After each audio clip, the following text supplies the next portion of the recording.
เธอไม่ต้องบอกก็พอรู้ว่ามีความลับที่เธอซ่อนอยู่ได้โปรดอย่าทำเป็นเสียดายแค่คนที่ไม่มีความหมายแค่อยากจะฟังเสียงคำร่ำลาครั้งสุดท้าย Just one time can I say something ไม่รักฉันแล้วใช่ไหมขอแค่พูดเลยแค่พูดว่าเธอหมดใจ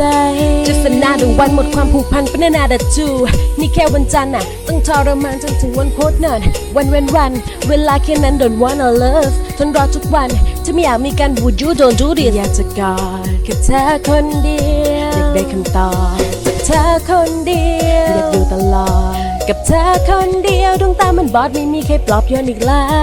ว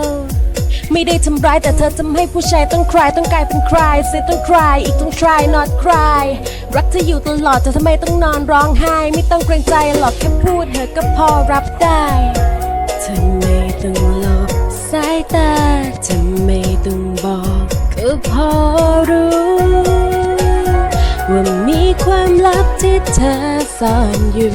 ได้โปรดอย่าทำเป็นเสียดายแค่คนที่ไม่มีความหมายแค่อยากจะฟังเสียงคำร่ำลาครั้งสุดท้าย One time can I say something ไม่รักฉันแล้วใช่ไหมขอแค่พูดเลยแค่พูดว่าเธอหมดใจ Just one time can I say something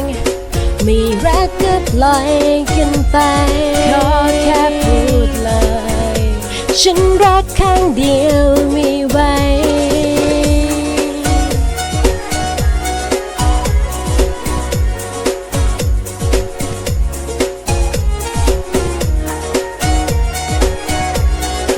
Tell me something ฉันรู้ว่ามันไม่ง่ายแค่พูดมาเลยว่าวันนี้ไม่มีฉันแล้วก็ได้จากปากเธอเลยแค่อยากได้ยินคำพูดที่รับไม่ได้แค่บอกมาเลยว่าเลิกกันเธอพูดอะแค่คำง่ายๆให้นึกถึงความรู้สึกที่มีให้ฉันมันคงไม่ใช่ถ้าอยากรู้สึกก็ต้องรู้สึกสินะบังคับกันคงไม่ได้หรอกคำพูดที่เธอไม่ได้บอกคำที่ฉันจำแล้วเธอไม่ตอบเพราะคำตอบที่เธอบอกมันทั้งหมดฉันเองที่โดนหลอกที่ฉันรอให้เธอบอกว่าลาก่อนฉันรออยู่เธอเองก็รู้มาตั้งแต่ก่อนแล้วป่ะที่ไม่ตอบและไม่บอกว่าลาก่อนเพราะเธอหลอกด้วยอ้อมกอดทั้งที่เธอไม่เหมือนก่อนกันไปตรงนี้รู้ดี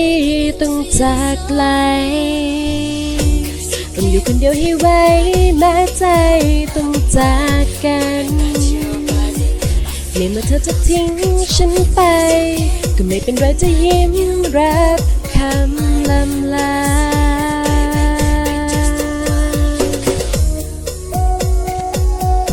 เธอไม่ต้องหลบสายตาเธอไม่ต้องบอกก็พอ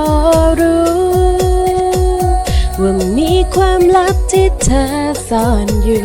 ได้โปรดอย่าทำเป็นเสียดายแค่คนที่ไม่มีความหมาย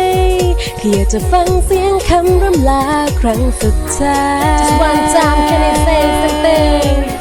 ไม่รักฉันแล้วใช่ไหมขอแค่พูดเลยแค่พูดว่าเธอหมดใจ Just one time can I say something ไม่รักก็ปล่อยกันไปขอแค่